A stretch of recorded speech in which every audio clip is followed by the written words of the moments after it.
Friends cricket లో చాలా ఘోరమైన ఇంజురీస్ అవుతాయి. కానీ ఈ వీడియోలో మనం మాట్లాడుకోబోతున్న ఇంజురీస్ అయితే అన్నిటికంటే పెయిన్ఫుల్. ఆ ప్లేస్ లో బాల్ తగిలితే అసలు మనిషి ఏమైపోతాడో ఒకసారి ఆలోచించండి. మీలో చాలా మంది దీన్ని ఎక్స్పీరియన్స్ కూడా చేసి ఉండొచ్చు. నెంబర్ 10. ఫ్రెండ్స్ మీకు తెలుసా క్రికెట్ లో బ్యాట్స్మెన్ దగ్గరే నించునే పొజిషన్ ని సిలీ పాయింట్ అని ఎందుకంటారో? ఎందుకంటే అక్కడ నించునే వాడు ఎవడైనా సరే వాడి లైఫ్ నే రిస్క్ లో పెట్టాడు కాబట్టి. నిజానికి అక్కడ నించోవడం అనేది ఎక్స్ట్రీమ్లీ డేంజరస్. పాకిస్తాన్ కి ఆస్ట్రేలియాకి అగెనిస్ట్ గా అవుతున్న మ్యాచ్ అది. యూనిస్ ఖాన్ ఫ్రంట్ ఫుట్ మీదకి వచ్చి బాల్ ని అలా కొట్టాడు. అది వెళ్లి తగిలింది సిల్లీ పాయింట్ దగ్గర నించున్న ఫీల్డర్ ఆ ప్లేస్ లో. ఆ బాల్ వెళ్లి ఎంత లోపల వరకు తగిలిందంటే ఆ ఫీల్డర్ నోట్లోంచి కనీసం వాయిస్ బయటికి కూడా రాలేదు. నెంబర్ 9. కేవలం ఫీల్డర్ కి మాత్రమే కాదు, బ్యాట్స్మెన్ కి కూడా అక్కడ బాల్ తగిలే ఛాన్స్ చాలా ఎక్కువ ఉంటుంది. నిజానికి బ్యాట్స్మెన్స్ అక్కడ ఏమీ పెట్టుకోరా అంటే దానికోసం అక్కడ వాళ్ళు గార్డ్స్ ని యూజ్ చేస్తారు. కానీ 140 kmph స్పీడ్ తో వచ్చిన బాల్ వెళ్లి డైరెక్ట్ గా తగిలితే ఏ గార్డు కూడా పనిచేయదు. అలానే జరిగింది ఒక బ్యాట్స్మెన్ తో. ఈ వీడియో క్లిప్ లో చూడండి. నెంబర్ 8. మన టీం వాడు వేసిన బాల్ వెళ్లి మన ఫీల్డర్ కి తగిలితే అలానే జరిగింది. ఒకసారి ఈ వీడియో క్లిప్ చూడండి.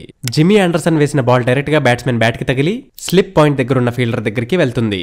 కానీ ఆ బాల్ ఎందుకో తన చేతులతో ఆగలేదు. అక్కడ తగిలి అప్పుడు ఆగింది. కానీ అప్పటికే మన ఫీల్డర్ కి ప్రపంచం మొత్తం ఆగిపోయింది. నెంబర్ 7. ఫ్రెండ్స్ ఒక బౌలర్ వేసే బాల్ వల్ల బ్యాట్స్మెన్ కి ఎంత రిస్క్ ఉంటుందో ఈ క్లిప్ లో చూడండి. అంత స్పీడ్ తో వస్తున్న బాల్ బాడీలో ఏ పార్ట్ కి తగిలినా సరే ఇంజురీ అవ్వడం అయితే కంపల్సరీ.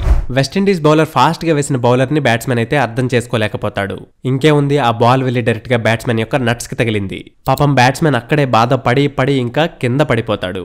ఆ మూమెంట్ ఎంత క్రిటికల్ గా ఉంటుందో మీలో కొంతమందికి కూడా తెలిసే ఉంటుంది.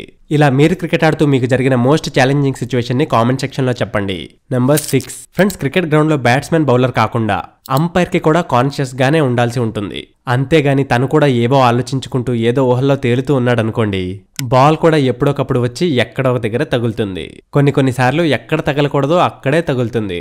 ఎందుకంటే క్రికెట్ లో ఎప్పుడైనా ఏవైనా అవ్వచ్చుగా. ఒకసారి ఈ వీడియో క్లిప్ ని చూడండి. బ్యాట్స్మెన్ కొట్టిన ఒక షాట్ అయితే వెళ్ళింది అంపైర్ వైపు. అప్పుడు లేజీగా నించున్న అంపైర్ కి అసలు అర్థమే కాదు తనని తను ఎలా కాపాడుకోవాలి అని. అలా ఆ కంగారులో అంపైర్ అయితే కొంచెం పైకి ఎగురుతాడు. కరెక్ట్ గా టార్గెట్ సెట్ చేసినట్టు బాల్ వెళ్లి తనకి ఎక్కడ తగలకూడదో అక్కడే తగిలింది. తర్వాత అంపైర్ పరిస్థితి ఏమైందో ఒకసారి మీరే చూడండి. నెంబర్ 5. ఆస్ట్రేలియా ఇంకా వెస్టిండీస్ కి అగెనిస్ట్ గా అవుతున్న మ్యాచ్ అది. అప్పుడు బౌలర్ వేసిన ఒక బాల్ బ్రెయిన్ లారా 2 కాళ్ళ మధ్యలోకి వెళ్లి తగిలి అక్కడే చిక్కుని కొంచెం సేపు ఉండిపోతుంది. ఇంకా అప్పుడు బ్రెయిన్ లారా పరిస్థితి ఒకసారి చూడండి, అక్కడికక్కడే కుప్ప కూలిపోయాడు. నెంబర్ 4. ఫ్రెండ్స్ ప్రపంచంలో నెంబర్ 1 ఆల్రౌండర్ బెన్ స్టోక్స్. కానీ ఫ్రెండ్స్ మీకు తెలుసా బెన్ స్టోక్స్ అంత ఎత్తుకు ఎదగడానికి ఎన్ని ప్రాబ్లమ్స్ ని ఫేస్ చేశాడో, ఎన్నిసార్లు క్రికెట్ గ్రౌండ్ లో బాల్ తో కొట్టించుకున్నాడో. ఒకవేళ తెలియకపోతే రండి నేను మీకు చూపిస్తాను. బెన్ స్టోక్స్ ఒకసారి నెట్ ప్రాక్టీస్ చేస్తున్నప్పుడు బాల్ వెళ్లి డైరెక్ట్ గా తగులుతుంది అక్కడ. ఇంకా అంతే, ఆ ఒక్క బాల్ తో బెన్ స్టోక్స్ అయితే కోపంతో నిండిపోతాడు. సరే ప్రాక్టీస్ లో కొన్నిసార్లు అలా అవుతుంది. కానీ బెన్ స్టోక్స్ ఏంటో మళ్ళీ ఇంకోసారి కూడా అలా జరిగింది. బౌలర్ వేసిన ఒక ఫాస్ట్ డెలివరీ వెళ్లి తగులుతుంది బెన్ స్టోక్స్ 2 కాళ్ళ మధ్యలో. అక్కడికక్కడే బెన్ స్టోక్స్ అయితే కింద పడిపోయాడు. కానీ బౌలర్స్ ఏమనుకున్నారో ఏమో, బెన్ స్టోక్స్ ని కంప్లీట్ గా ఇంకంపిటెంట్ చేసేద్దామనేమో. ఎందుకంటే ఇలానే బెన్ స్టోక్స్ తో మళ్ళీ అయింది కాబట్టి. హజ్లేవుడ్ అయితే డెలివరీ చేశాడు ఇంకో ఫాస్ట్ బాల్ ని. ఆ బాల్ వెళ్లి తగిలింది బెన్ స్టోక్స్ యొక్క బాల్స్ కి. ఇలా జరగడం అయితే బెన్ స్టోక్స్ తో 3వ సారి. నెంబర్ 3. ఫ్రెండ్స్ క్రికెట్ ఎంత ఫాస్ట్ గా ఎదుగుతుందో అందులో జరుగుతున్న యాక్సిడెంట్స్ కూడా అంతే ఫాస్ట్ గా పెరుగుతున్నాయి. యాక్చువల్లీ ఈ యాక్సిడెంట్స్ ని తప్పించడానికి టెక్నాలజీ కూడా పెరుగుతుంది. కానీ బ్యాట్స్మెన్ డైరెక్ట్ గా ఇంజురీకి కారణమైతే ఎవరు మాత్రం ఏం చేయగలరు. ఇంగ్లాండ్ కి ఇంకా ఆస్ట్రేలియాకి అగెనిస్ట్ గా అవుతున్న మ్యాచ్ అది. మిచెల్ వేసిన బాల్ వెళ్లి డైరెక్ట్ గా తగులుతుంది బ్యాట్స్మెన్ యొక్క నట్స్ మీద.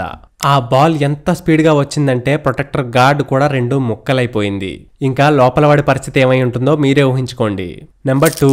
ఫ్రెండ్ ఆస్ట్రేలియా, న్యూజిలాండ్ ఇంకా ఇంగ్లాండ్ యొక్క వికెట్స్ దగ్గర బ్యాటింగ్ చేయడం అంత ఈజీ ఏం కాదు. ఎందుకని అక్కడ ఇలాంటి ఇన్సిడెంట్స్ కూడా కొంచెం ఎక్కువే అవుతాయి. ఆస్ట్రేలియాకి ఇంగ్లాండ్ కి అగెనిస్ట్ గా అవుతున్న మ్యాచ్ అది. ఇందులో ఆస్ట్రేలియన్ బౌలర్ అయితే ఇంగ్లాండ్ బ్యాట్స్మెన్ వికెట్స్ ని కాదు బ్యాట్స్మెన్ నే అవుట్ చేసేశాడు. పాపం ఆ దెబ్బతో బ్యాట్స్మెన్ అయితే అక్కడికక్కడే కూర్చునిపోతాడు. నెంబర్ 1. ఆస్ట్రేలియాకి ఇంకా సౌత్ ఆఫ్రికాకి అగెనిస్ట్ గా అవుతున్న మ్యాచ్ అది. షాన్ టైట్ వేసిన బాల్ వెళ్లి డైరెక్ట్ గా తగిలింది ఏబీ డివిలియర్స్ యొక్క ఆ ప్లేస్ లో. ఆ బాల్ అరౌండ్ 155 kmph స్పీడ్ తో వచ్చింది. ఈ వీడియో క్లిప్ ని చూసి ఆ బాల్ ఎంత పెయిన్ఫుల్ గా ఉందో మీకు కూడా ఒక ఐడియా వచ్చేసి ఉండుంటుంది. ఫ్రెండ్స్ మీకు క్రికెట్ లో జరిగిన ఇలాంటి ఎక్స్పీరియన్సెస్ కామెంట్ బాక్స్ లో షేర్ చేసుకోవడం మర్చిపోకండి. వీడియోని ఇక్కడ దాకా చూసారంటే వీడియోని ఒక లైక్ కూడా కొట్టేయండి. ఇంకా ఇలాంటి ఇంట్రెస్టింగ్ అండ్ ఇన్ఫర్మేటివ్ వీడియోస్ చూస్తూనే ఉండటానికి జాయిన్ అయిపోండి మన ఛానల్ తో.